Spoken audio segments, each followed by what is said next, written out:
Hello my beautiful souls, welcome back to my channel. आज की reading में हम देखने वाले हैं कि आपके और आपके पार्टनर के रिलेशनशिप का पास्ट, प्रेजेंट एंड फ्यूचर क्या है। आप लोगों के रिलेशनशिप में आपके पार्टनर की एनर्जीज पास्ट में आपके लिए कैसी थी, प्रेजेंट सिचुएशन में वो आपको लेकर क्या सोच रहे हैं और इन फ्यूचर आपके पार्टनर की तरफ से आपके लिए क्या एक्शन हो सकते हैं। रीडिंग जनरल रहेगी, आप लोगों के साथ जितना रेजोनेट करती है आप उतना रखिएगा, जितना रेजोनेट नहीं करता है उसे जाने दीजिएगा। मेल एंड फीमेल सभी के लिए और सारे ही साइंस के लिए रीडिंग है। रीडिंग टाइमलेस है, तो जिस वक्त पे आपके सामने आती है उस वक्त पे रीडिंग आपके साथ रेजोनेट कर सकती है। तो चलिए स्टार्ट करते हैं। हाईलाइटेड साइंस बता देती हूँ। ये साइंस आपके या फिर आपके पार्टनर के हो सकते हैं। आप लोग एयर साइन के हो सकते हैं, Gemini, Libra, Aquarius. Earth sign के हो सकते हैं, टॉरस, वर्गो, कैप्रिकॉर्न। और फायर साइन के भी हो सकते हैं, एरीज, लियो, सैजिटेरियस।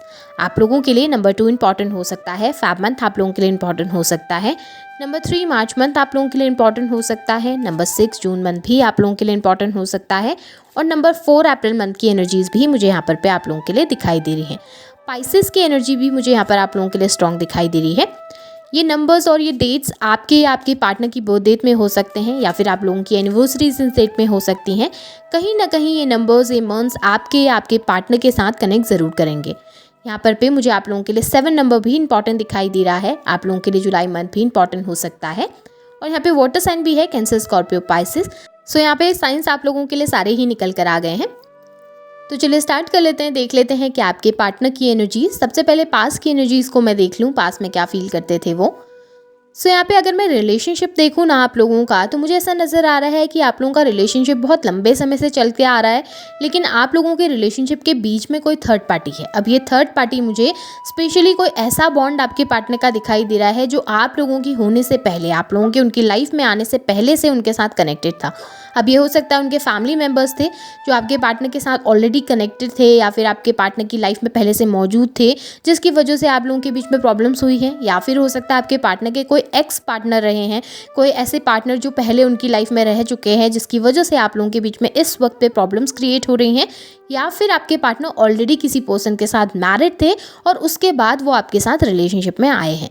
यहाँ पर मुझे ये तीनों सिचुएशन दिखाई दे रही है। अब आपके साथ जो रेजोनेट करेगी आप उस हिसाब से इस रीडिंग को देखिएगा। यहाँ पे मुझे डेफिनेटली दिखाई दे रहा है कि आपके पार्टनर की लाइफ में कोई ऐसा बॉन्ड था, कोई ऐसा कनेक्शन था, जिसकी वजह से आपके पार्टनर ने आपको बहुत ज़्यादा नेग्लेक्ट किया और वो बहुत ज़्यादा कंफ्यूज रहे आपको और उस पर्सन को लेकर। वो डिसाइड नहीं कर पाए कि उन्होंने किसके साथ रहना है, या फिर हो सकता है कि ऐसा भी है कि आपके पार्टनर ने आपके लिए स्टैंड नहीं लिया उस थर्ड पार्टी के सामने, उस तीसरे पर्सन के सामने। आपके पार्टनर आपके लिए स्टैंड लेने से कतरा गए और उन्होंने आपको छोड़कर उस पर्सन का चुनाव करना ज़्यादा सही समझा, जिसकी वजह से आप बहुत ज़्यादा हर्ट रहे हैं। आपने इस रिलेशनशिप में बहुत पेन को फील किया है और आप बहुत ज़्यादा ओवर थिंकिंग भी करते हैं। अगर मैं देखूं तो डेफिनेटली आप बहुत ज़्यादा दुखी रहे थे इस रिलेशनशिप में आपके पार्टनर के इस बिहेवियर को देखकर। यहाँ पर मुझे प्रॉब्लम्स में भी यही नज़र आ रहा है कि आपके पार्टनर की लाइफ में ना कुछ तो ऐसा कनेक्शन है या कोई ऐसा बॉन्ड है, और मैरिज आप लोगों के बीच में बहुत बड़ा इशू है। मैरिज की वजह से हो सकता है कि उनकी फैमिली वाले मान नहीं रहे थे आपके साथ मैरिज के लिए, जिसकी वजह से कॉम्प्लिकेशंस आए हैं। या फिर आप लोग ऑलरेडी एक दूसरे के साथ मैरिड थे, लेकिन आपके पार्टनर की लाइफ में कोई दूसरा पर्सन होने की वजह से आप लोगों के बीच में प्रॉब्लम्स रही, या फिर आपके इन लॉज की वजह से प्रॉब्लम्स रही थी। ये भी प्रॉब्लम्स बहुत ज़्यादा हो सकती हैं। या फिर आपके पार्टनर ऑलरेडी किसी के साथ मैरिड थे, जिसकी वजह से प्रॉब्लम्स रही हैं। पर ये बहुत बड़ी प्रॉब्लम है और मैरिज का बहुत ज़्यादा कंसर्न है आप दोनों के बीच में। शायद आप चाहते थे अपने पार्टनर से कि वो आपको मैरिज का कमिटमेंट दे, लेकिन आपके पार्टनर हमेशा पीछे हटते रहे और आपको वो कमिटमेंट दे नहीं पाए। आपके पार्टनर ने यहाँ पर आपको छोड़कर किसी दूसरे पर्सन का चुनाव किया है, जिसकी वजह से आप तकलीफ में हैं, क्योंकि करंट सिचुएशन में भी मुझे पेन दिखाई दे रहा है। और ये पेन ना दोनों तरफ है, ऐसा नहीं कि सिर्फ आप पेन में। हाँ, आपके पार्टनर भी पेन में है, बट उनको ये लगता है कि उस चीज़ के रिस्पॉन्सिबल आप हैं। वो ना आपके ऊपर ब्लेम ज़्यादा करते हुए नजर आ रहे हैं, अपनी गलतियों को मानते हुए नहीं दिखाई दे रहे।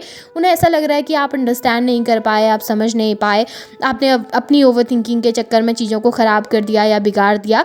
आपके पार्टनर ये नहीं देख रहे कि आप हर्ट हैं, आपको तकलीफ़ हुई है। वो बस ये देख रहे हैं कि उनको कितनी तकलीफ़ हुई है, उनको कितना पेन मिला है।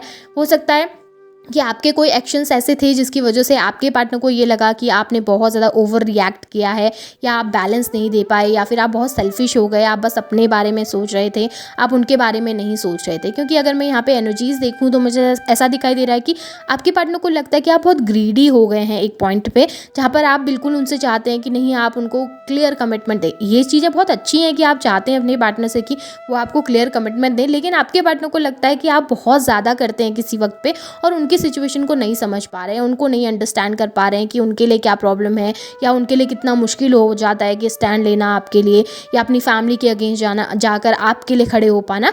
आपके पार्टनर को लगता है आप समझ नहीं पा रहे हैं, आप अंडरस्टैंड नहीं कर पा रहे हैं, जबकि आप अपनी जगह पर सही हैं। आपने अगर कमिटमेंट मांगा है तो आप बहुत सही हैं अपनी जगह पर, आपने मांगना ही पड़ेगा, क्योंकि बिना कमिटमेंट के आप किसी पर्सन के साथ रह नहीं सकते हैं। लेकिन आपके पार्टनर इन चीज़ों को समझ नहीं रहे, वो विक्टिम कार्ड ज़्यादा प्ले कर रहे हैं, जहाँ पर उन्होंने सोच लिया है कि आप नहीं समझ रहे हो, आप अंडरस्टैंड नहीं कर रहे हो, आप एडजस्ट नहीं करना चाहते हो, आप बस अपने बारे में सोच रहे हैं, या फिर आप बहुत ज़्यादा सेल्फिश हो गए। आपके पार्टनर को ऐसा लग रहा है कि अब इस रिलेशनशिप में ना इक्वालिटी नहीं रही है, पर ऐसा नहीं है कि वो आपके साथ ग्रोथ नहीं चाहते हैं, सोचते हैं आपके लिए, और आपके साथ ना फ्यूचर के लिए भी डेफिनेटली सोचते हैं, लेकिन उस चीज़ के लिए आपके पार्टनर इस वक्त पे करंट सिचुएशन में कोई एक्शन लेने के लिए तैयार नहीं है, ना ही वो रेडी हैं इस वक्त पे आपको कमिटमेंट देने के लिए। वो बहुत परेशान नज़र आ रहे हैं, उन्हें लग रहा है कि सिचुएशन जैसी थी वैसे चलने देनी चाहिए थी, आपने ओवर रिएक्ट किया है, और आपके ओवर रिएक्ट करने के चक्कर में उनको बहुत तकलीफ मिली है।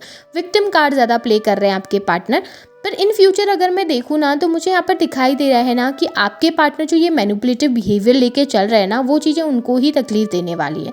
उनके इस मैनिपुलेटिव बिहेवियर की वजह से वो बहुत ज़्यादा अकेलेपन को फील करेंगे, बहुत ज़्यादा डिस्टर्ब फील करेंगे, और बदलने पर मजबूर हो जाएंगे। क्योंकि आपने तो डिसाइड कर लिया है कि आप इस तरीके से नहीं रह सकते। आपने तो डिसाइड कर लिया है कि जब तक वो आपको क्लियर कमिटमेंट नहीं देते हैं, जब तक वो आपके लिए स्टैंड नहीं लेते हैं, आप शायद इस रिलेशनशिप को कंटिन्यू नहीं करना चाहते।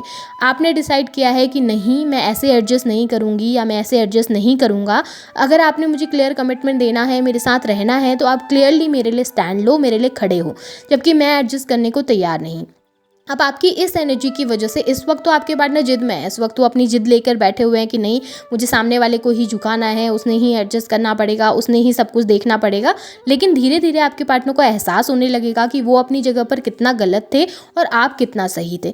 इस वजह से आपके पार्टनर्स ये बहुत ज़्यादा सोच विचार करके वो आपके पास आ रहे हैं। ऐसा नहीं है कि वो सडनली आपके पास आ जाएंगे और सब कुछ ठीक करेंगे। आपके पार्टनर स्टिल जुलाई तक तो मुझे ऐसा नज़र आ रहा है बस आपको ही झुकाने की जिद पे बैठे रहेंगे, जहाँ पर वो चाहेंगे कि किसी भी तरीके से आप उनके सामने बैक करें इस रिलेशनशिप के लिए और एडजस्ट करें। लेकिन जुलाई महीने के बाद मुझे ऐसा नज़र आ रहा है आपके पार्टनर के बिहेवियर में एक चेंजमेंट आएगा, जहाँ पर अब वो सिचुएशन को अंडरस्टैंड करने लगेंगे, जहाँ पर वो अपनी गलतियों को भी देखेंगे और साथ में आपकी सिचुएशन को भी अंडरस्टैंड करेंगे, और एक कंपैटिबिलिटी बनती हुई नज़र आ रही है। ये कंपैटिबिलिटी मुझे ज़्यादा से ज़्यादा अक्टूबर के महीने में नज़र आ रही है कि आपके पार्टनर अंडरस्टैंड करने की कोशिश करेंगे। बहुत ज़्यादा स्लो एनर्जी है आपके पार्टनर की, इतनी ज़्यादा तेज़ी से आपकी तरफ आते हुए नहीं दिखाई दे रही है, लेकिन हाँ, एक अंडरस्टैंडिंग बिल्ड करते हुए ज़रूर दिखाई दे रहे हैं, जहाँ पर वो समझने के लिए एटलीस्ट तैयार होंगे। इस वक्त पे तो वो समझना ही नहीं चाहते आपकी सिचुएशन को, लेकिन हाँ, इन फ्यूचर मुझे दिखाई दे रहा है अक्टूबर के महीने में एटलीस्ट वो अपनी तरफ से कोशिश करेंगे कि वो आपकी सिचुएशन को भी समझे और वो एक तरीके से इस रिलेशनशिप को चेंज करने की कोशिश करें। वो शिफ्ट ज़रूर चाहते हैं इस रिलेशनशिप में, वो एनर्जीज़ को चेंज ज़रूर करना चाहते हैं, कोशिश ज़रूर करना चाहते हैं अपनी तरफ से भी, लेकिन इस वक्त थोड़ा सा ज़िद्दी होके बैठे हुए हैं, इस वक्त थोड़ा सा अपनी ज़िद में बैठे हुए हैं कि नहीं, मैं सही हूँ, मैंने जो किया है वो सही है, लेकिन सामने वाले ने मुझे हर्ट किया है। इस तरीके की एनर्जीज़ आपके पार्टनर की ज़्यादा हैं, पर डेफिनेटली उनकी तरफ से एनर्जीज़ पॉजिटिव होती हुई नज़र आ रही हैं, एक्शन आपको रिसीव होंगे। थोड़ा सा स्लो एनर्जी है, आपने इंतज़ार करना पड़ेगा, लेकिन आप जिस पोजीशन में हैं आपने उसमें ही रहना चाहिए, अपने आप में फोकस करना चाहिए। अब मैं कुछ गाइडेंस के कार्ड्स भी देख लेती हूँ आप लोगों के लिए। देख लेते हैं कि ऐसी सिचुएशन में आपने क्या करना चाहिए, यूनिवर्स आपको क्या गाइड करना चाहते हैं इस समय पे। आप ऐसा क्या करें कि आपके और आपके पार्टनर की रिलेशनशिप में एक रियूनियन हो सके, आपके पार्टनर आपको अंडरस्टैंड कर सकें, या वो फिर आपको समझने के लिए तैयार हो सकें। ओके, सो यूनिवर्स आपसे कहना चाहते हैं कि आप इस समय पे ना बहुत ज़्यादा ओवर थिंकिंग कर रहे हैं। एक तरीके से आप कभी कभी गिल्ट ट्रिप में चले जाते हैं, जहाँ पे आपको लगने लगता है कि शायद मेरी तरफ से कुछ गलती हो गई होगी, शायद मुझे कोशिश करनी चाहिए, शायद मेरा डिसीजन सही नहीं है। लेकिन आपके से यूनिवर्स कह रहे हैं कि आप बिल्कुल जिस रास्ते पर भी चल रहे हो ना, वो बहुत परफेक्ट है, आपने उसी रास्ते पर चलना चाहिए, अपने आप में फोकस करना चाहिए।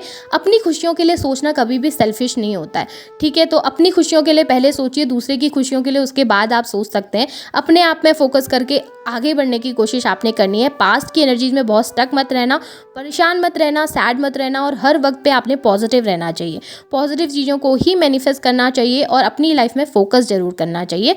सो बहुत अच्छी गाइडेंस है और बहुत अच्छी रीडिंग भी है। इसे क्लेम कीजिए, लाइक कीजिए, शेयर कीजिए, चैनल को सब्सक्राइब भी ज़रूर कीजिएगा। Thank you.